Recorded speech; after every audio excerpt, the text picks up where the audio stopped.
She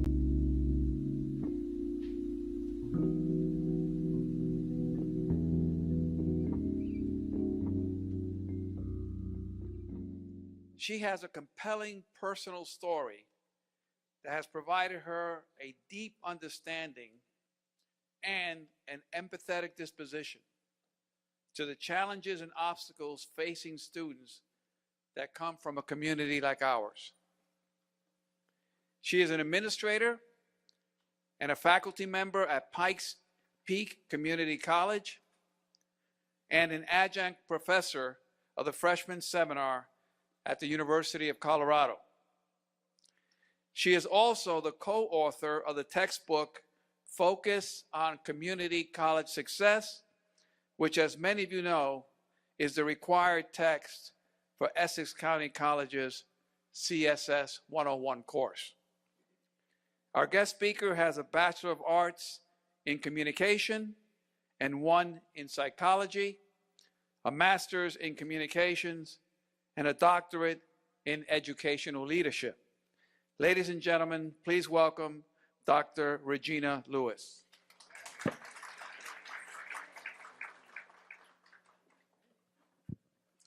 Thank you so much. You know, it's a pleasure to be able to return to Essex. I always feel much love when I come, and I do see some familiar faces. So again, thank you for inviting me. I think that that's very special, and I'm very humbled to be here, absolutely. We're gonna jump right in. I was listening to your president's presentation, and one of the things that she said was that this must be an intentional college. And it made me think of the theme from actually a quote that was given by Dr. Geneva Gay. And she says, "Intention without action is insufficient."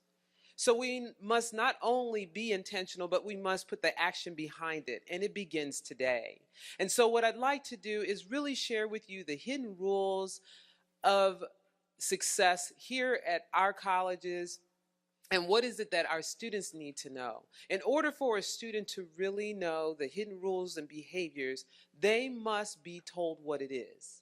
So often our students break the rules and they're not successful because the rules are hidden. That's just like any other time in our lives, in which I will be giving you a little bit more example of that a little bit later. But let's go ahead and begin. Today's agenda, we're going to be understanding the 7 factors, the risk factors of our students, hidden rules of class, classroom, content, and college, registers of language, motivation theory, theory of change, and then a few activities, a few things that we can actually do and talk to our students about. So let's first look at these factors of risks. We have that many of our students are part-time attendees. And when they're part-time attendees, it's very difficult to concentrate on class and take care of your job. And a lot of times, if they're not at work, guess what? They don't get paid. And so now it's about juggling that, you know, the work and the school and all of the requirements in both areas. We also have working full-time, having dependent children, being a single parent, lacking external financial support, delaying enrollment after high school, having a GED, and remediation. When I look at this list, I must say that 6 of those 7 were me. 6 of those 7 simultaneously. Yes, I had a part-time job and a full-time job, and I was a single parent, trying to put all of it together. I'm sure that if you went through this list, you could start checking the box of yourself and of your students. How do we help students to manage all of these things? How do we address their needs?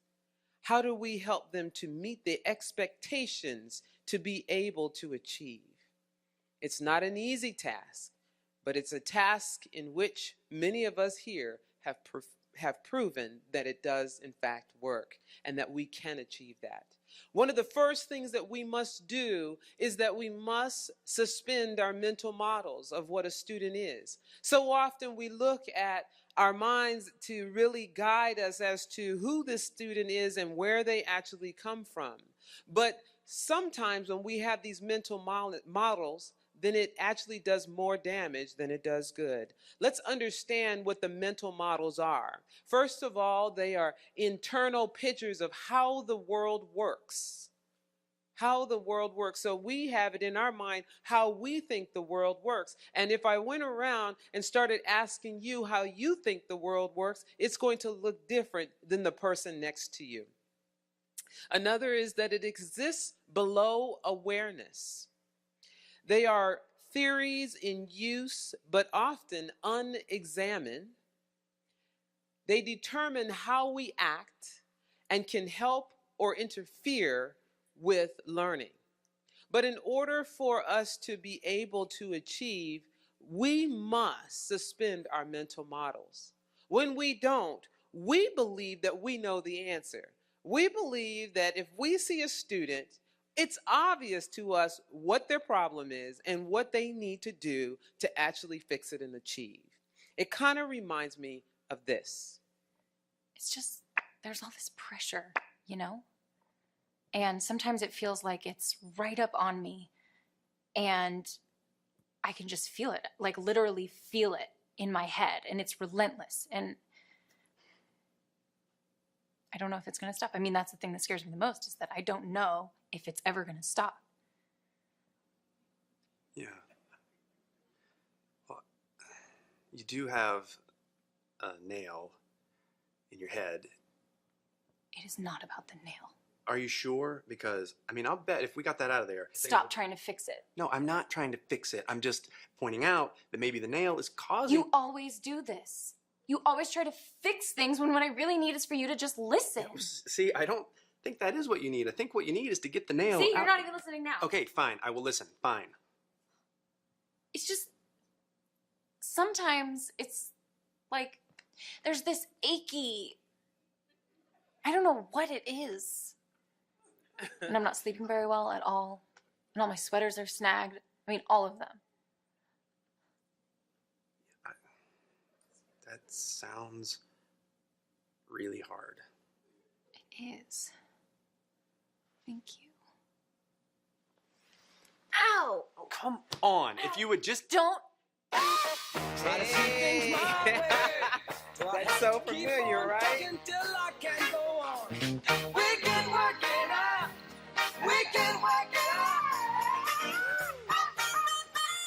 You know, I remember when I was trying to go back to school. As a matter of fact, even before that, I was struggling.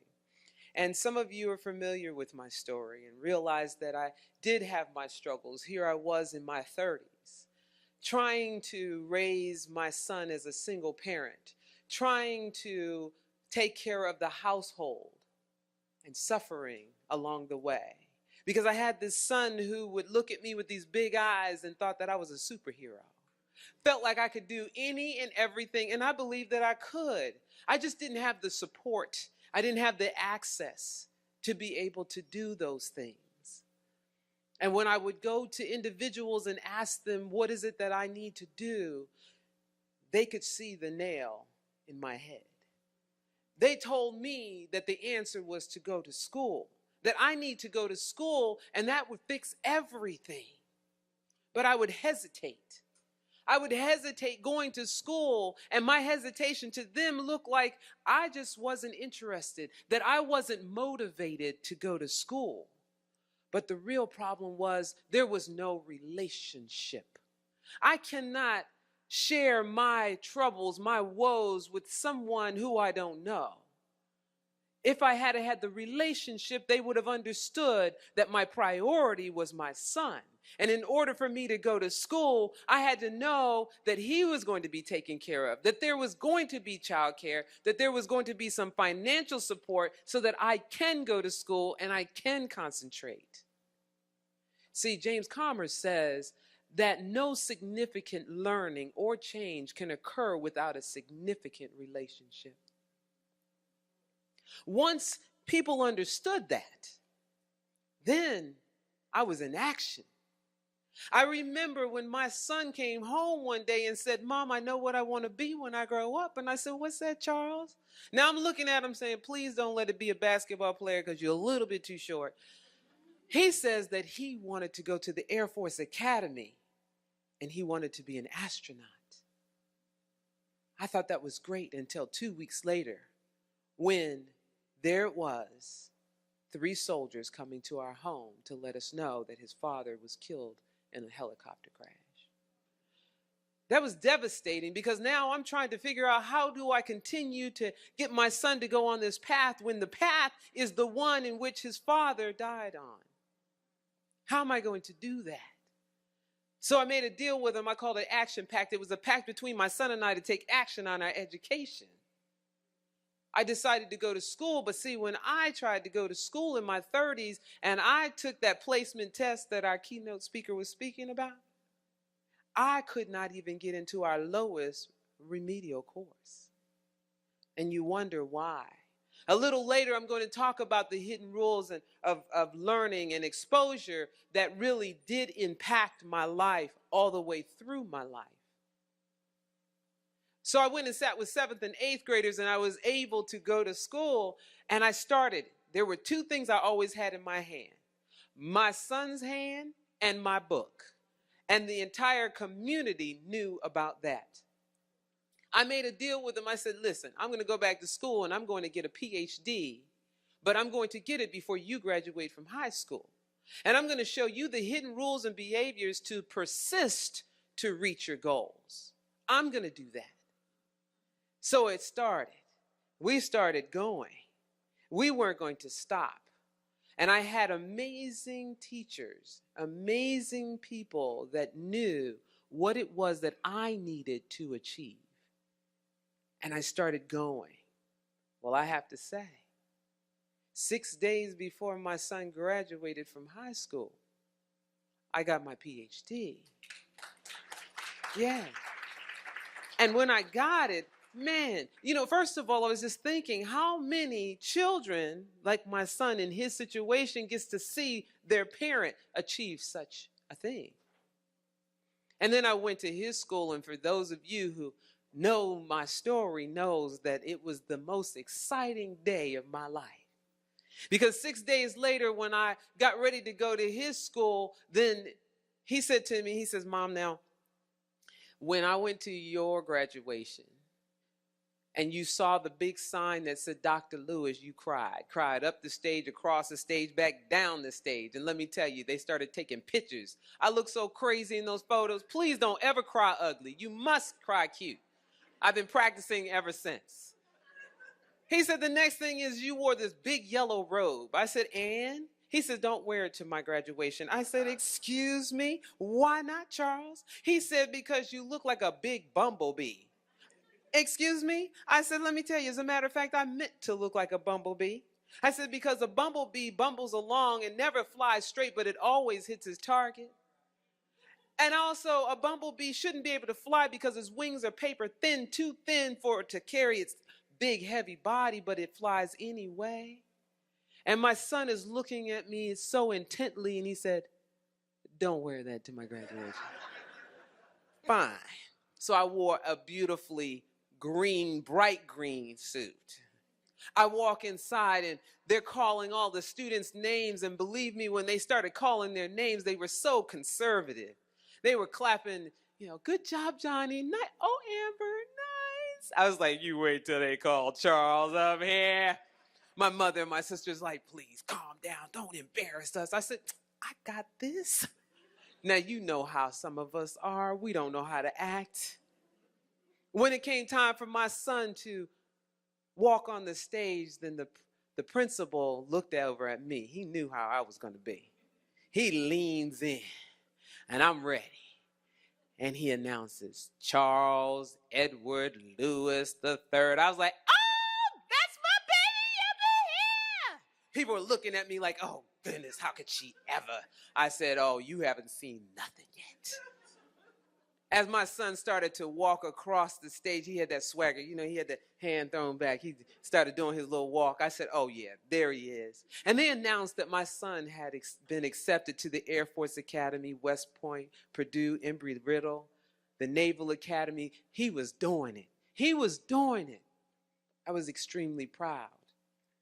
But I have to say, through my persistence and his persistence and through the help of other people and learning the hidden rules and behaviors of college and success, I was able to share with my son one of the happiest days of my life when he whispered in my ear and said, "We did it." This year, my son graduated in the top 10% at the Air Force Academy and now is stationed at Boston at Hanscom Air Force Base. And so I have to say that if we understand this, we not only can talk about it for ourselves, but we can talk about it in terms of our students. Because all we need to do is spark their genius, because it is inside. It just has to be sparked. And to begin with that, our students must have the resources needed. Let's look at a list of resources that our students should have. The learning environment is a resource, diverse physical location, context, and culture in which students learn. It's important that the environment reflects their experiences. When they look around, what is it that they see? How is it that they feel? The curriculum, meaningful connections to the diverse backgrounds of our students while emphasizing a rigorous program and high expectations for achievement.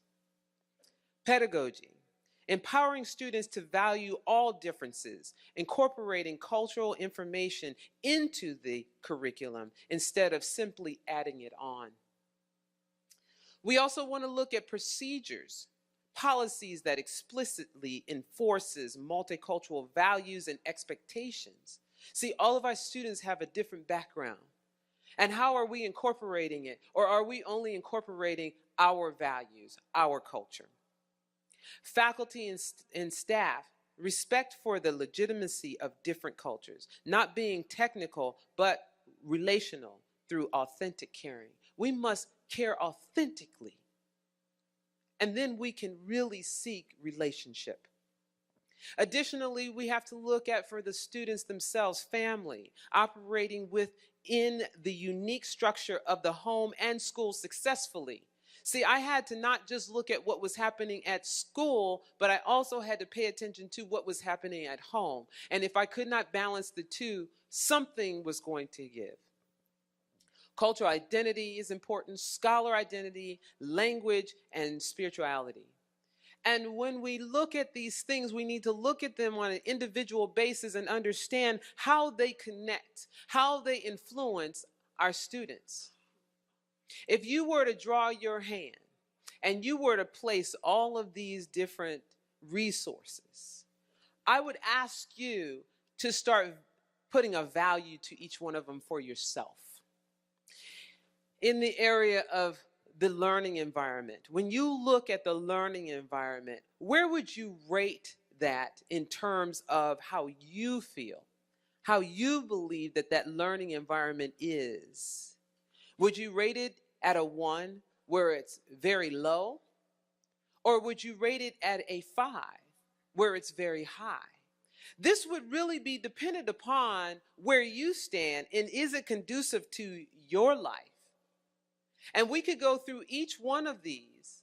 And when we did, what we would see is that those areas that are a 5, we have to question ourselves, is it a 5 for everyone or is it a 5 for just me? And if it's a 1, we have to ask the same question. So the way that we really answer this is if we, in fact, start talking to our students, start building those relationships with our students, start seeing what it is that they see, looking through their eyes. Because one thing we do know is that organizations and schools operate from middle-class norms and use the hidden rules of middle class. And not all of our students come from that environment. And so many of them do not share the same hidden rules. Now, I will say this. We can look into an environment and we think we know what the hidden rules are. We think we have a good picture and an understanding of it. But what we don't realize is it's deeper than what's on the surface. We have to see something deeper. So when we see something like an animal, what else can we see? What is that? What is that? Tiger. Say it. You say it's a face. Somebody else says it's a tiger. Somebody says it's a beast. And it's really neat because somebody is now sharing and trying to show them a face. Now, there's some of you in here looking at him like, a face? Something's wrong with that. And it's because we don't all see it. But if we take something that's as abstract as this and make it concrete and point it out, the eyebrows, the eyes, the nose, the lips, and the chin, we now all can see it. That's how clear, crystal clear, we need to show it to our students, the hidden rules and behaviors. Because once you really show it to them in a way that they understand, they will always see it. Now, I'm a teacher. I can't help myself. I'm going to do a little test. What I want you to do is I want you to think about etiquette. There's proper etiquette. And today, say they give all of us a name tag. You know, you write your name on it, you peel it off, and you put it on. I want everybody to close your eyes. Now, it's funny because when I say close your eyes, people always look at me. So then I say close your eyes, and they close one eye. I said, go ahead and close the other one. So what I want you to do is I want you to close your eyes. Close your eyes. Now, I want you to raise the hand that your name tag belongs on. Raise the hand that your name tag belongs on. Everybody raise your hand. Waiting on a couple more. Raise your hand. Okay, now without lowering them, I see one lady in the back doesn't have her hand raised yet. Okay, now without lowering your hands, open your eyes. Look around. Some have it to their right, some have it to their left. What's going on? Well, the answer is right hand. Now, when I said that, that answer is abstract. Just because I gave you the answer does not make it concrete. Until I explain that if I were to shake this gentleman's hand, because we all shake with our right hand regardless if you're right or left, then the line of sight goes from my arm to his. That's the way that we can always remember. Now, there are always exceptions to the rule. The military is going to put, Uncle Sam over on my right and my name on the left. But for the most part, that's how it is. If you were going to a function and they had hors d'oeuvres and you picked up the little plate with the little food on it, and it was all finger food, while you're eating, what hand does the food go in? Raise the hand that the food goes in while you're eating. If you do not have your right hand raised, yes. But you think about it like this, you should be eating with your left hand so that when someone goes to shake your hand, you switch hands and you have a clean hand to shake with. Yeah, see, but isn't that neat? If we can get our students to the point where we go, oh, that is it. It's really making the difference between being concrete and abstract. So that's one of those first hidden rules that we've got to reveal. We have to, first of all, let students understand that a lot of the information that they're receiving is abstract, and that between the teacher trying to make it concrete and they making it concrete, that is how they're going to succeed. So when we are talking about this, where does it come from? Well, here's an example. Mother and child, or father and child, are going across the street. Has to go to some type of meeting, appointment, whatever. If your life is in constant movement, if you're constantly in the tyranny of the moment, then you really don't have time to explain a lot of information. It's let's go. So here you are, you're walking across the street. All of a sudden, the child releases their hand from your hand and runs out in the middle of the street. If you're in a hurry, you typically will do something like this. Don't you ever let go of my hand again If you do, you're in trouble. Let's go. What the child has just learned is, if I let go of my parent's hand, I'm in trouble. That's it. That's a very concrete way of thinking. Now, a person who has the time and a person who is an abstract thinker will build critical thinking skills in their child automatically when they tell their child, don't ever let go of my hand again, because if you do, you may get hit by a car and you can be hurt, and then I will be very sad. Just taking it several different layers above. And so already, not only do we need to do this with our children, but we need to do this with our students, thinking a little bit further and a little bit deeper. What does this look like when we have an informal community learning environment and a formal school learning environment? Well, first of all, the language. The language in an informal would be more nonverbal cues, wherein in a more formal structure, it would be written specific vocabulary and sentence structure. Can you see where the difference is? Start thinking about how, in fact, you could adjust to be able to incorporate both, meeting the student where they are and helping them to get where they need to be. Look at math. I know that for me, I could not get fractions to save my life until they started talking about either you have some money, you don't have some money, or you're in debt. That cleared it up for me. And so really relating it to specific trade skills instead of written problems, formulas, patterns, and abstract. Teaching and learning. Rational stories, laughter is used to lessen. And here it is. So often we get right to the point. When can we share the stories? When can we tell them? And many of us, at least here at the community college, that's what we're known for, because we're so relatable to our students instead of a more formalized relationship. And then also is the learning environment, where it's unpredictable, reactive skills and learning, because here's what's real. In the classroom, it's not linear. Students pick up information at different times. When they walk into this building, students grasp information at different times in different ways. And so if we have it all linear, we're going to leave out some of our students, because not all of us operate from the same set of rules. Let's look at some of the examples of that. In terms of time, many of our students believe that the present time is most important. Decisions are made for the moment based on feelings or survival. If something is happening out here, they may not make it to their appointment or to class on time. Wherein many of us, the future is most important. Decisions are made against future ramifications. If you do your work online, make sure you do it ahead of time in case there's a computer glitch. But what do our students do? Wait till the last minute, come to class and say what?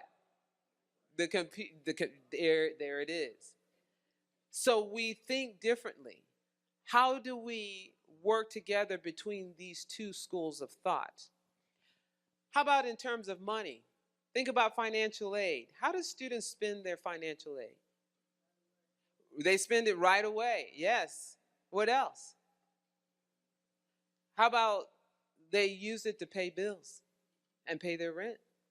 See, many of our students see money as a way to just spend it right now and to use it right now, where many of us are telling them that they must manage their money. How many of you go broke managing money? It's something.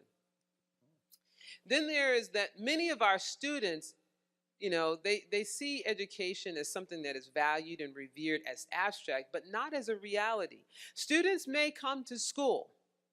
They may come to school, but they're saying, I'm not sure if I can pick up this information. I'm not sure if I'll be graduating. I don't know when I'll graduate. And what adds to this abstract is when they have to go to remedial courses, because the remedial courses don't count towards their actual degree program. And they don't know how many times they have to repeat to pass that particular class. So it's very abstract to them, as opposed to seeing it as a climbing success, a climbing ladder for them to achieve. And so you can see where the different schools of thoughts actually come into play. So we've got to look at that. Now, I remember telling you earlier today that when I started school, I had a very difficult time as soon as I entered into the community college. First thing was, when I went to the community college, someone came up to me and says, "May I help you?" And I said, "Yes, I'm here to get a PhD." That was problem number one, because I didn't even know. The next thing is when I went to take my exams, then I didn't do well on the test. And so I had to take those remedial courses. And I can't tell you how many times after I tell this to people, my mother will pull me to the side and say, "What did I do wrong? Where did I go wrong?" And it's so much more than what my mother did or didn't do. As a matter of fact, I don't believe she was responsible for it all. And I have to say that dancing and skating really did play a good part in that too. But there's something else.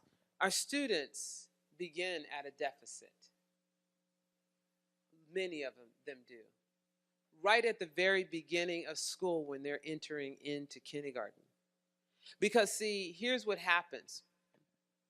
Our students, when they go to school, they either come from 3 different groups: poverty, middle class, or wealth. The more impoverished you are, the less language you're exposed to. You don't meet people that are saying something different. You don't go to different places and hear and see different things.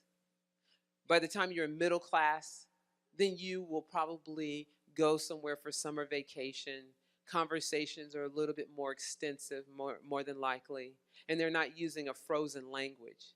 And then there is wealth, where now we're traveling across the world, and the people that are sitting at the tables and the degrees that are in our household really do look different. This does impact a student. It impacts them so much so that over time it compounds itself. And it puts the student further and further behind, because when a child goes to school from poverty, they understand approximately 900 words. A child in middle class understands about 1,200 words, and a child coming from wealth understands about 2,100 words. Now, remember the slide a few slides ago where it said that many schools and organizations run by middle class, right? So that means that the teacher is coming in, working with these children with the expectation that these children understand about 1,200 words. So then already our children are behind by about 300 words. They're at a deficit. This becomes an issue. Now, let's add to that language. If you don't understand the importance of language, then you don't understand the impact that it has. We must understand that there is a formal register, and then there's also an informal register. And if students are not operating from a formal register, a lot of times they're discounted. And see, deficit does not mean deficient. And that's where we have to build, and we need to help. We teach our students, and we have the expectation that they will have a beginning, middle, and end when they write, when they read, and when they speak. Not realizing that they still provide a lot of that information all around that through their nonverbals, their verbals, through their conversation. And how can we appreciate the individual that does not use a formal register? Now, I'm not saying that they should not use it. It's that when they are using an informal register, are we listening? Let's see what Jodie Foster said. Jodie Farr, excuse me. Informal register. If you're informal and you're telling me a story, if I overtalk you before you get to that clear-cut ending, what do you consider me? Rude. That was one of the largest lessons I had to learn. Because when I got around middle class and had middle class friends, occasionally they'd say something like this, Jody, you're just not listening. And I'm like, yes, I am. Your story just happens to be incredibly boring. I'm trying to help you out. But because I overtalked them, it was considered rude. Generational poverty, if there is relationship, it is expected that you will overtalk me. Now, if there's not relationship, it can be considered rude there as well. But if there's relationship, it's expected you'll overtalk me. And yes, we share information in that story, but we also want the story to be entertaining. Let's give you a clear-cut example, and I think the best one is a law enforcement example. An example of the difference between casual register and formal. Let's say that your local gas station, your Quick Trip, just got robbed. It's okay. Everybody's all right. But there are two witnesses. There's going to be the middle-class me witness who will speak formal, who will utilize the formal story structure. I also won't have a lot of nonverbals, and I'll have a larger vocabulary. There will also be the second witness, which will be me from generational poverty. I will utilize the circular story structure, and remember, I'll have more nonverbals, more relational. Let's do the formal middle-class person first. The robbery happened. The officer approaches me. He's going to say something like this. Officer approaches and says, ma'am, I heard that you witnessed this crime. Could you please tell me in great detail from beginning to end what happened? Now, as a middle-class person, I might say, yes, sir, no, sir, yes, ma'am, right? Authority. Yes, officer. I remember it was about 9 a.m.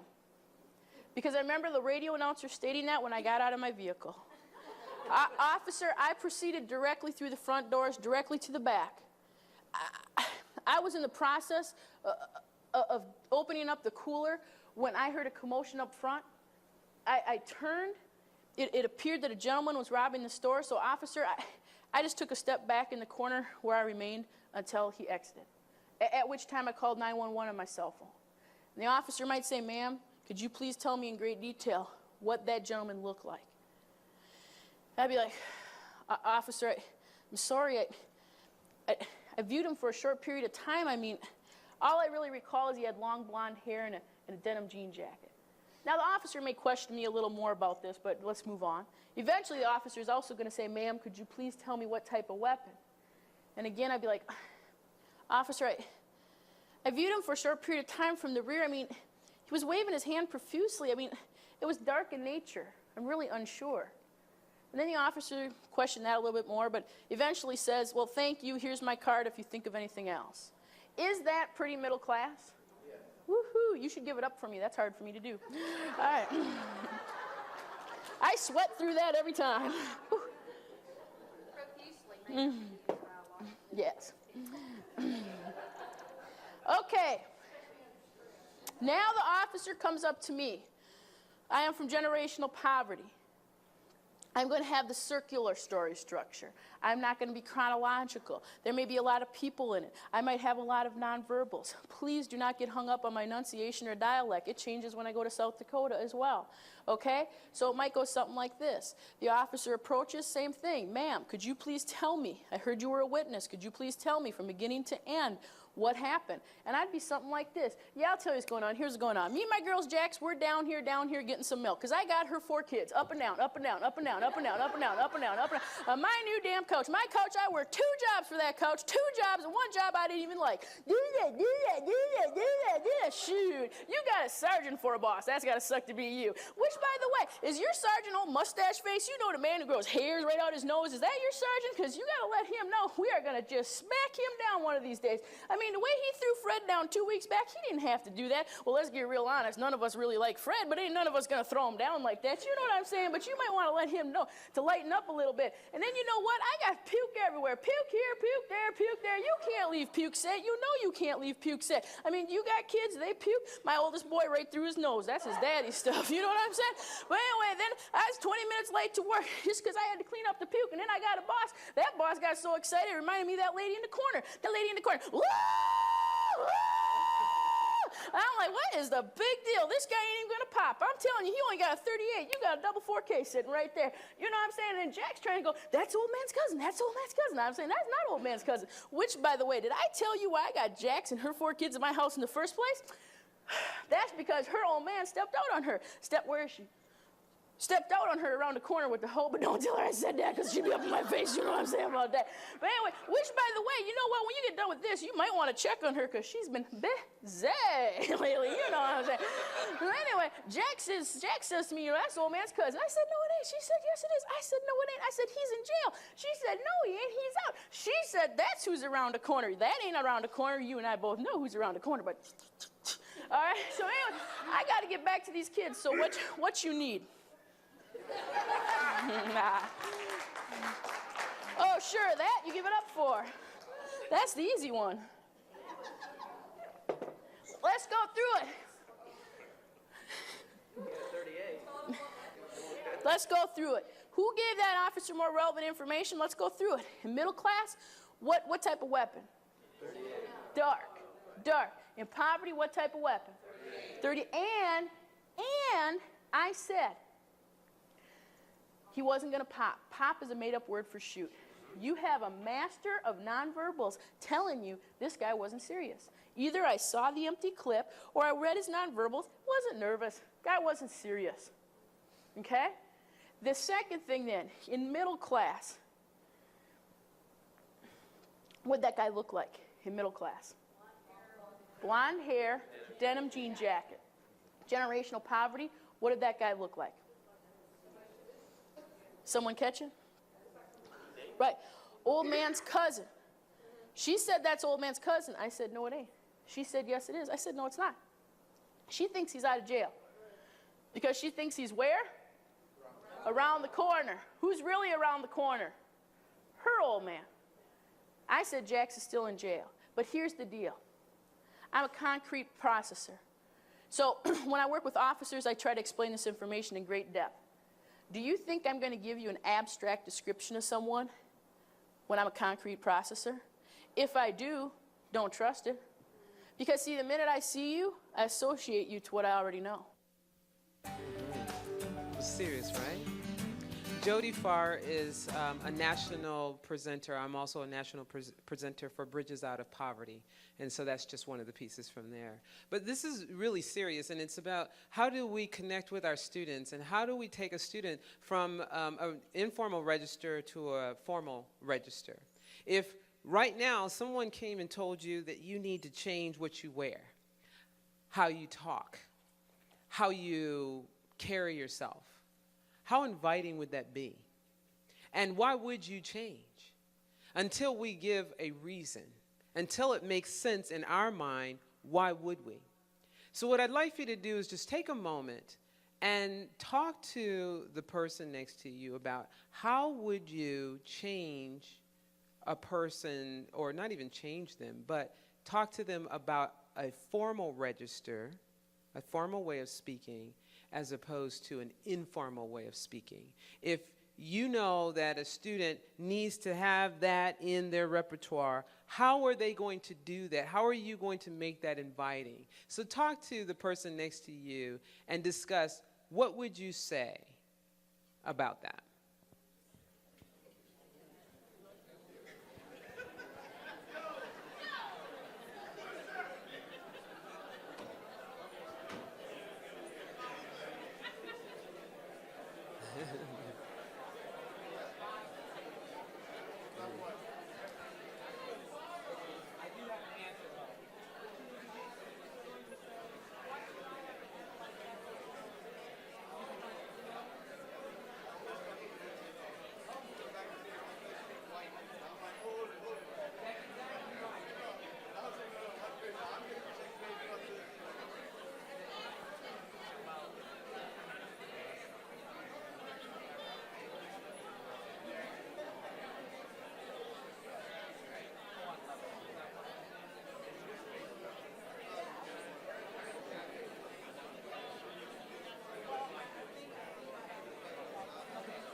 Ogbu talks about that. Okay, let's come back together. As I was having a conversation we started thinking about the pushback that takes place. You know, you're trying to make me talk like somebody I'm not. That's the research of Agbu. He talks about that. And so then what do we say to our students? How do we get them to a point where they understand and they see it as a resource?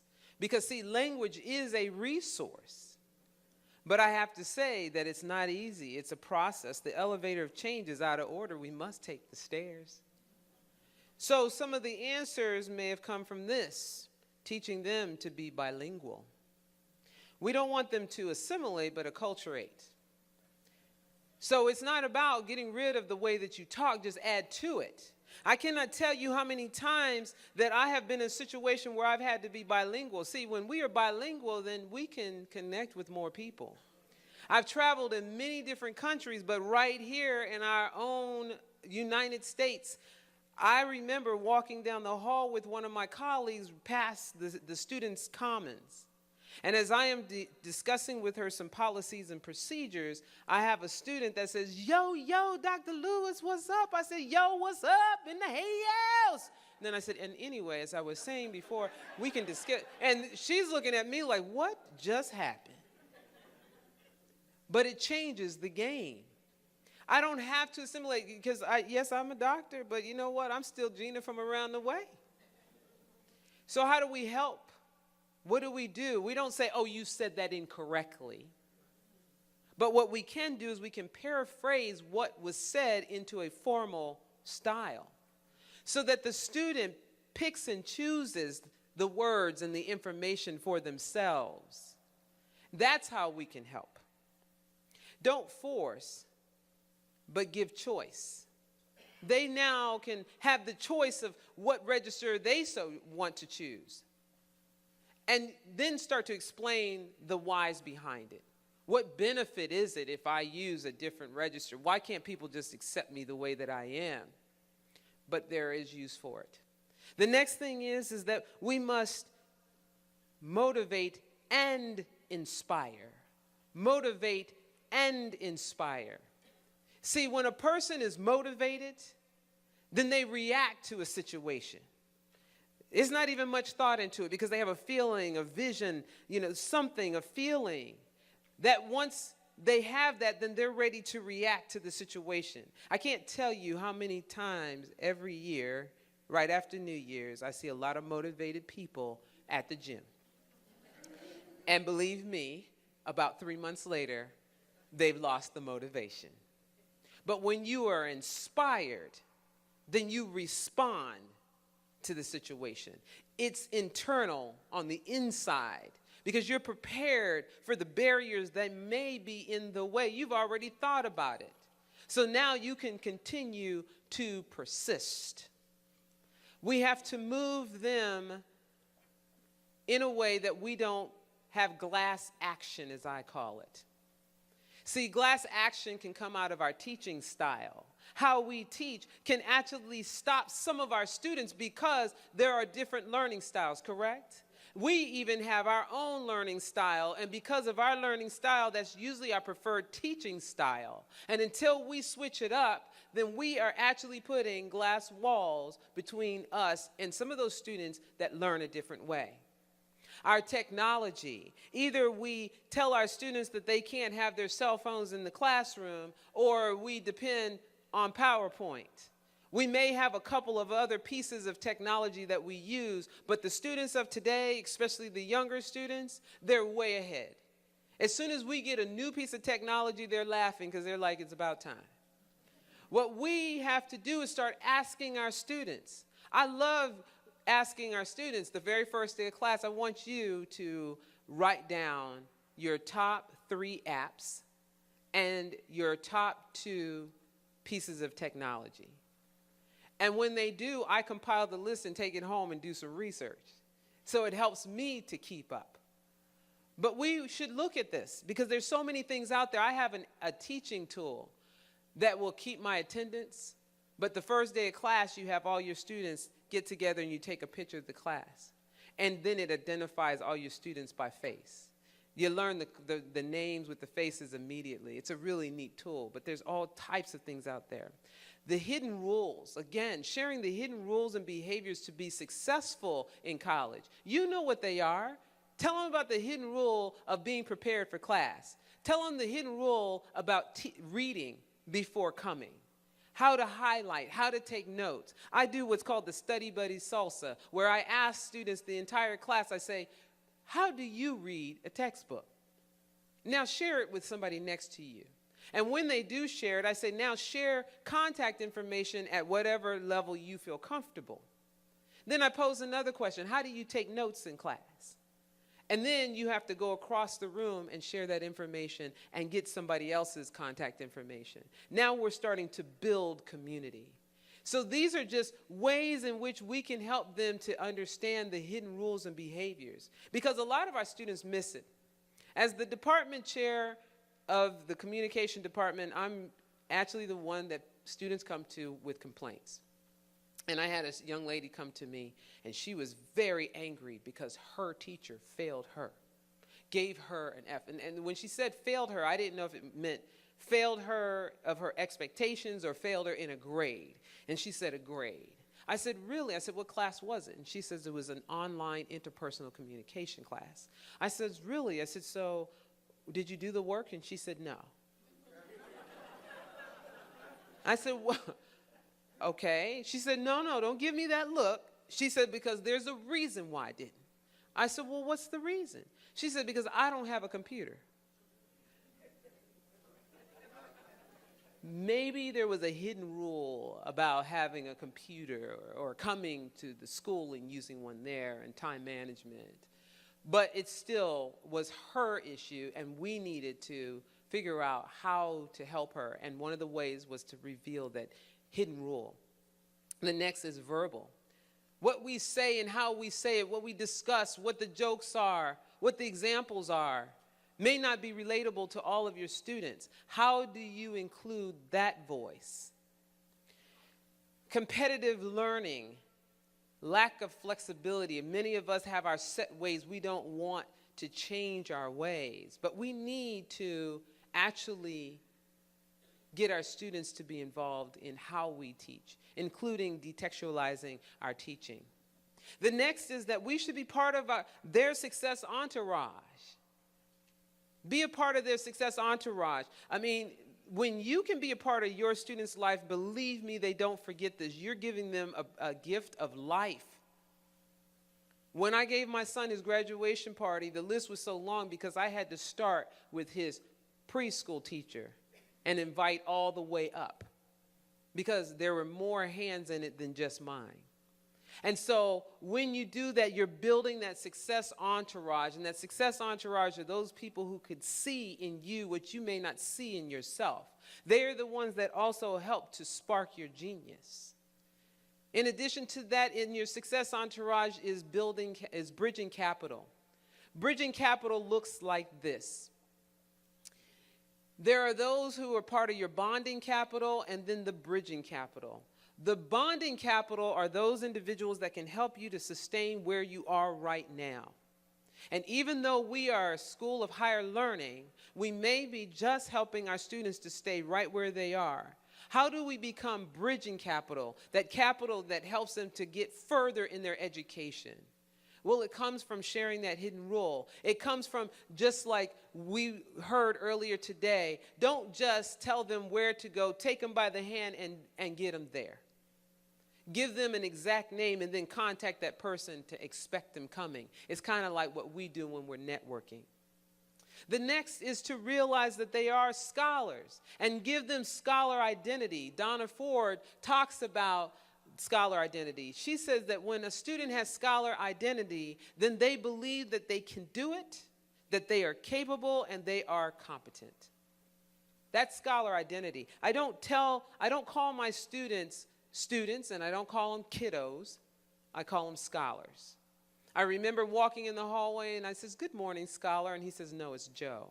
I said, "No, yeah, we'll get there. We'll talk about it." We also have to show our students that they are successfully moving in the right direction. If a student is in your class and gets a D. Don't just show the student what they did that earned them the D, but also show them what they did to get at least to a D, so that they know where they are starting from and where to go from there. Show them that they are learning. Show them that they're moving in the right direction. We've got to be our students and our scholars cheerleaders. When they are walking down the hallways, they're moving in the right direction, especially if they don't stop and just start talking. We must also understand our students' life cycle. Our students' life cycle, what is that? Do you know what your student's life cycle is? Do you know when they actually become your student or a student of this institution? And what is the goal of that student? And you don't know until you have a discussion with them. But I'll give you an example of an organization that knows their customer life cycle, and that's Target. See, Target got it figured out. They had some psychologists there and some analysts. They had all types of people. And what they did was they said a customer becomes their customer when they get into their parking lot. When they get into their parking lot, they have to know what to do in order for the goal to happen, which is for us to buy something, even if it's unnecessary. So they figured out that when you get out your car, then you're walking at a parking lot pace, too fast to maybe pick up something. So they need to slow you down. That's the reason why there's red cones in front of Target. See, they know psychologically that red means stop, and then we start to slow down. But it's not slow enough. So what happens next? They open the door for us, nice and slow. They know that we're going to look to the right more often than to the left. So then what's over there? Dollar bins, shopping carts. I go in for a roll of tissue and I have a shopping cart. You know something's up. And then if I run into any issues, I need to know a price. They've got scanners, red scanners. They have a phone that says in 30 seconds or less. And you should see. I can't wait to pick it up because I want to see if they can get there. Where's our red coats? Where's our scanners to help our students and understand their life cycle? Their life cycle. In addition to that, we want to help them to write their own story, to have a future story. When we do that, then they have a place to go. We become the compass that we talked about today. And we build that roadmap based on what their future story is. Many do not succeed because they don't have a future story. We must help to build that. We must also help them to understand the power of choice. I say, if you choose, then you've chosen. And at least giving a student at least 2 different examples of that. If you choose, then you've chosen. And explaining exactly how choice and motivation and inspiration work hand in hand. See, again, when a person is in the tyranny of the moment, they're going to react to the here and now. They have the event, and then they take action. But it's learned patterns of behavior. It's instantaneous, and it lacks conscious or intention. It's automatic, bypassing the ability to choose an unconscious choice. However, again, if you choose, then you've chosen takes on a different look. It goes from reacting to responding. You still would have the cause and you would have the action. But in between that is where you have the power of choice. In here you have conscious choice. It's deliberate. It involves thought. And it creates an opportunity and it builds future story. So this is how we want to move forward with that. Now, there was somebody, earlier today they had mentioned the entrepreneurship. And there is, if you haven't read it, it's a book called Who Owns the Ice House? And inside that, there's an entire program that in Colorado they're taking it on. But inside that, they talk about the power of choice, and they have this particular example. So this is where we want to move our students. We want to help them to understand that they do have the power of choice. I always say this to my scholars: if you don't write your story, somebody else will. And if they do, they're not going to write it the way that you would. So this was the quick, in-your-face information right at you. But it is steps that we can actually utilize today. We don't have to wait and marinate on it. It is happening now. So what I'd like to do is just take a few minutes for anyone who has any type of questions or comments before we wrap it up, because the time went like that. It did, huh? Didn't it? Okay. Are there any questions or comments or anything that I can help to clarify? Yes. Not necessarily a question, but first of all, thank you. Not a question, more of a comment. And first of all, thank you for just encapsulating so much of what is so important to us here. And I just want to share an experience I had with a student. I guess it was 2 years ago. I taught the college success seminar, and I'm going to be teaching it again this year. I couldn't wait to come back, where I had 3 students in my class who were homeless. 2 of them did not share the fact that they were homeless, and they didn't want anyone in the class to know. The other certainly did, and not for any reason other than that explained sometimes the circumstances under which he came to class. And so 2 years have gone by. They're still here. They're still enrolled, all 3 of them. They're still going to class.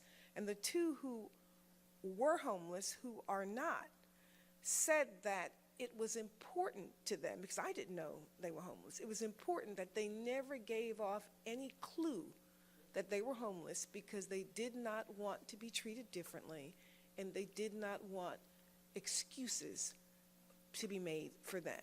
So when you were talking about the verbal and nonverbal and looking at it from different perspectives, that really resonated with me, and I thank you. Wow, thank you for sharing that. Thank you. Are there any other questions?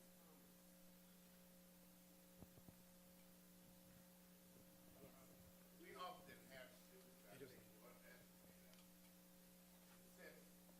we get stories like, we had 5 grandmothers to die in one semester.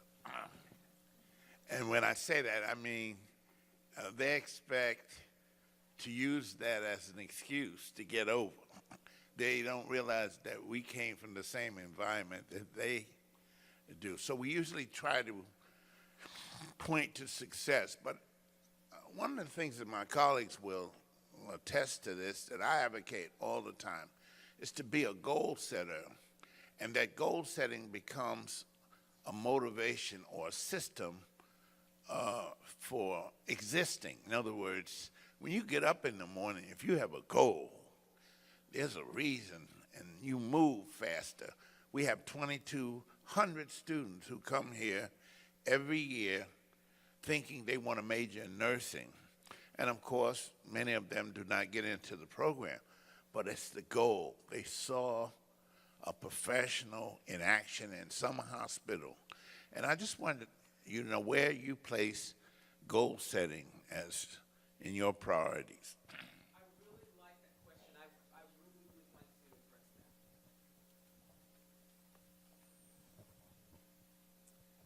that. Unfortunately, many of our students have heard that they should set a goal, but many of them never either reach the goal or something gets in the way. And so when we talk to our scholars about goal setting, then somewhere along the line, they have to be it has to be proven to them that they have reached even a part of that goal so that they can move to the next point. But a lot of our scholars will set these lofty goals. That's great. But in between where you are and where you want to be, we've got to talk about the smaller goals. Can you accomplish a goal today? And that means, can you just get up and be in class on time? That might be the goal for the day, you know, and then moving on from there. But you're exactly right. I have this example where I take a piece of paper and I put a dot somewhere along the bottom of it. And then I fold it and flip it over. And I have a student to draw a line from one end of that half a piece of paper to the other end, any way they want. Some will go in a squiggly line, some will go diagonally, whatever. But when you open up the sheet of paper and you see where that dot is, you can draw a direct line there. It's when you don't have a goal that you're all over the place. So it's a shortcut. And if we can explain this to our students, then they can start to see it because they may not have ever lived that type of life before. So thank you for bringing that up. Yes. Yeah, I also wanted to thank you very much for emphasizing the fact that just because our students come with an quote academic deficit does not mean that they are not thinkers, Yes. creative thinkers, critical thinkers, analytical, can figure out a way to get to the party with no money. That's right. I mean, so I think that, you know, one of the things that we have to do is have high expectations for them.